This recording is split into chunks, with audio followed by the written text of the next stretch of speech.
नमस्ते बच्चों। आज मैं आप लोगों को क्लास 10 स्पर्श का पाठ पर्वत प्रदेश में पावस, जिनके कवि सुमित्रा नंदन पंत जी हैं, इसका मैं एमसीक्यू पढ़ाने जा रही हूँ। और इससे पहले भी बच्चों मैं क्लास 9, क्लास 10 कृतिका, क्षितिज, स्पर्श, संचयन, इसका मैं सारा वीडियो बना चुकी हूँ। Full explanation, summary, question answer और एमसीक्यू और हिंदी व्याकरण भी आसान रूप में मैं पढ़ा चुकी हूँ। तो उन सबको देखने के लिए आप ऊपर दिए गए आई बटन पर क्लिक करके देख सकते हैं, या नीचे दिए गए डिस्क्रिप्शन बॉक्स में देख सकते हैं, या प्लेलिस्ट में जाकर देख सकते हैं। और बच्चों, आप मुझे इंस्टाग्राम, फेसबुक और ट्विटर पर भी फॉलो कर सकते हैं। तो अभी हम लोग पढ़ेंगे पर्वत प्रदेश में पावस, इसका एमसीक्यू, क्योंकि इस बार आप लोगों को एमसीक्यू भी एग्जाम में पूछे जाएंगे।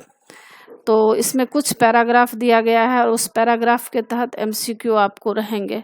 तो अगर आप चाहें तो समय कम अगर आपके पास है तो पैराग्राफ नहीं पढ़ें, लेकिन अगर डिटेल में आप पढ़ना चाहते हैं तो थोड़ा आपको समय देना होगा। इसमें आप पैराग्राफ भी पढ़ लेंगे तो आपको सारा याद हो जाएगा, याद करने में आसान हो जाएगा। तो पावस ऋतु थी पर्वत प्रदेश, पल पल परिवर्तित प्रकृति वेश, मेखलाकार पर्वत अपार, अपने सहस्त्र दीर्घ सुमन फार, अवलोक रहा है बार बार नीचे जल में निज महाकार, जिसके चरणों में पला ताल दर्पण सा फैला है विशाल। तो ये पैराग्राफ है पर्वत प्रदेश का, और इसमें देखिए कितने एमसीक्यू बनेंगे। पहला है, इन पंक्तियों में किस ऋतु का वर्णन किया गया है? क बसंत ऋतु, ख ग्रीष्म ऋतु, ग हेमंत ऋतु, घ वर्षा ऋतु। तो इन पंक्तियों में किस ऋतु का वर्णन किया गया है? उत्तर है घ वर्षा ऋतु का। दूसरा प्रश्न है, प्रकृति अपना वेश पल पल क्यों बदल रही है?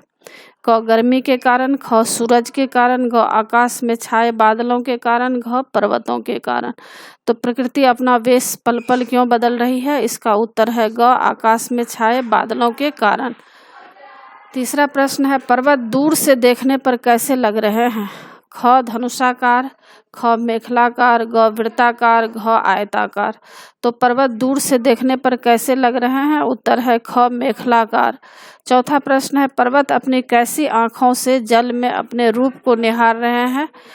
क काजल लगी आँखों से, ख नीली नीली आँखों से, ग फूलों रूपी आँखों से, घ बड़ी बड़ी आँखों से।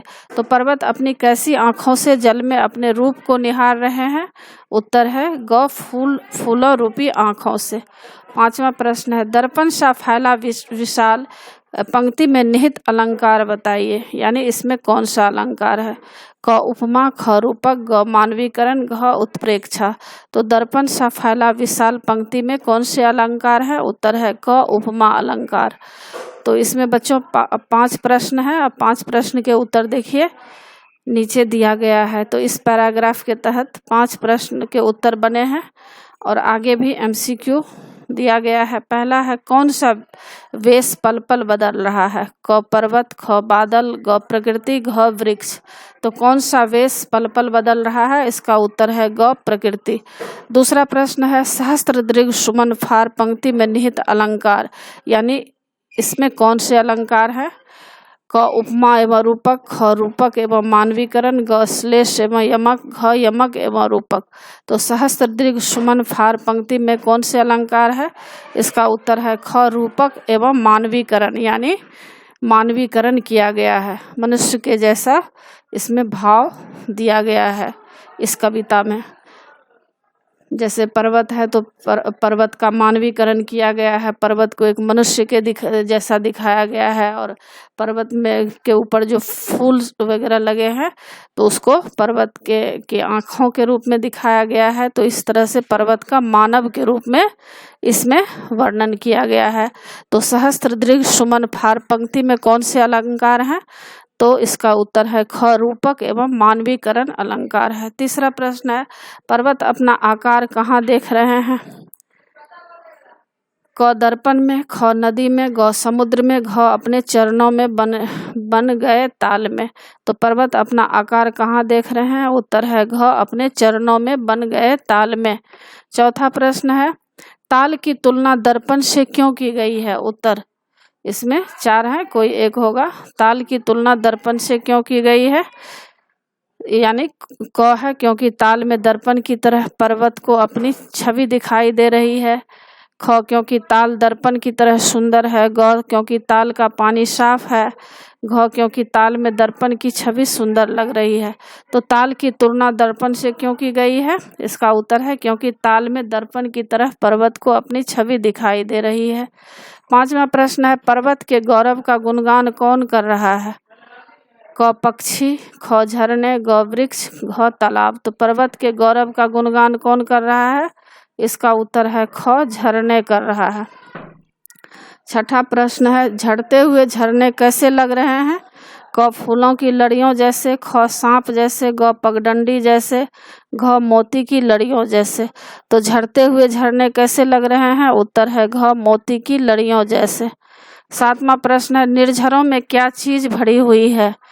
क झाग, ख फूल, ग पत्ते, घ टहनियाँ। तो निर्झरों में क्या चीज भरी हुई है? इसका उत्तर है क झाग। और 8वां प्रश्न है, तरुवर मन में क्या भाव लिए ऊपर उठ रहे हैं? क उच्चाकांक्षाओं का भाव, ख नफरत का भाव, ग निराशा का भाव, घ प्रतिस्पर्धा का भाव। तो तरुवर मन में क्या भाव लिए ऊपर उठ रहे हैं? उत्तर है क उच्चाकांक्षाओं का भाव। 9 नंबर प्रश्न है, वृक्ष किसकी ओर देख रहे हैं? क ताल की ओर, ख आकाश की ओर, ग पर्वत की ओर, घ झरनों की ओर। तो वृक्ष किसकी ओर देख रहे हैं? उत्तर है ख आकाश की ओर। 10 नंबर प्रश्न है, आकाश कैसा लग रहा है? क स्वच्छ, ख धुंध भरा, ग शांत, घ अशांत। तो आकाश कैसा लग रहा है? उत्तर है ग शांत लग रहा है। 11 नंबर प्रश्न है, बादल आकाश की ओर कैसे देख रहे हैं? क आतुरता से, ख उत्सुकता से, ग आश्चर्य से, घ बिना पलक झपके एकटक। तो बादल आकाश की ओर कैसे देख रहे हैं? उत्तर है घ बिना पलक झपके एकटक देख रहे हैं। 12 नंबर प्रश्न है, भूधर कहाँ उड़ गया?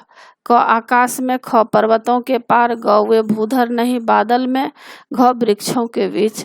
तो भूधर कहाँ उड़ गया? उत्तर है वे भूधर नहीं बादल में। और 13 नंबर प्रश्न है, वर्षा समाप्त होने पर किसका शोर शेष रह गया? क बादलों का, ख झरनों का, ग पक्षियों का, घ हवा का। तो वर्षा समाप्त होने पर किसका शोर शेष रह गया है? उत्तर है ख झरनों का। 14 नंबर प्रश्न है, साल के पेड़ कहाँ गए? क धुंध में छिप गए, ख उखड़ कर जमीन पर गिर पड़े, ग ऊंचे उठ गए, घ सोच में पड़ गए। तो साल के पेड़ कहाँ गए? उत्तर है क धुंध में छिप गए। 15 नंबर प्रश्न है, उठ रहा धुआं जल गया ताल, कवि ने ऐसा क्यों कहा है? क क्योंकि पानी में आग लग गई थी, ख धुंध के कारण ऐसा लग रहा था, ग झरनों का पानी ताल में गिरने से कोहरा उत्पन्न हो गया था जो धुएं के समान लग रहा था, और घ पानी गर्म था इसलिए। तो उठ रहा धुआं जल गया ताल, कवि ने ऐसा क्यों कहा? उत्तर, झरनों का पानी ताल में गिरने से कोहरा उत्पन्न हो गया था जो धुएं के समान लग रहा था। 16 नंबर प्रश्न है, यों जलद यान में विचर विचर, यहाँ कौन सा अलंकार है? क उपमा, ख रूपक, ग उत्प्रेक्षा, घ मानवीकरण। तो यों जलद यान में विचर विचर, यहाँ कौन सा अलंकार है? उत्तर है ख रूपक अलंकार है। 17 नंबर प्रश्न है, जादू के खेल कौन खेल रहा था? क अग्नि देवता, ख सूर्य देवता, ग चंद्र देवता, घ इंद्र देवता। तो जादू के खेल कौन खेल रहा था? उत्तर है घ इंद्र देवता। 18 नंबर प्रश्न है, पर्वत प्रदेश में पावस कविता के रचयिता कौन है? क मैथिली शरण गुप्त, ख सुमित्रा नंदन पंत, ग महादेवी वर्मा, घ कैफी आजमी। तो पर्वत प्रदेश में पावस कविता के रचयिता कौन है? उत्तर है ख सुमित्रा नंदन पंत जी। तो बच्चों 18 नंबर तक यहाँ पर प्रश्न के उत्तर है, सारे में मैं टिक लगा दी हूँ, नीचे इसके 18 नंबर तक उत्तर भी दिए गए हैं, अगर चाहे तो आप देख सकते हैं।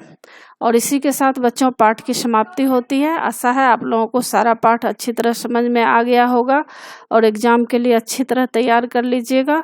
और बच्चों आप मेरे चैनल देवज नागरी को जरूर सब्सक्राइब कीजिएगा, और सब्सक्राइब के बगल में बेल आइकन बटन है उसे क्लिक कीजिएगा, ताकि जो भी मैं वीडियो बनाती हूँ उसका नोटिफिकेशन आप तक सबसे पहले पहुँचेगा। और लाइक ज़रूर कीजिए, शेयर कीजिएगा और कमेंट्स कीजिएगा कि आपको यह पाठ कैसा लगा। नए पाठ के साथ फिर मैं मिलूंगी बच्चों। धन्यवाद।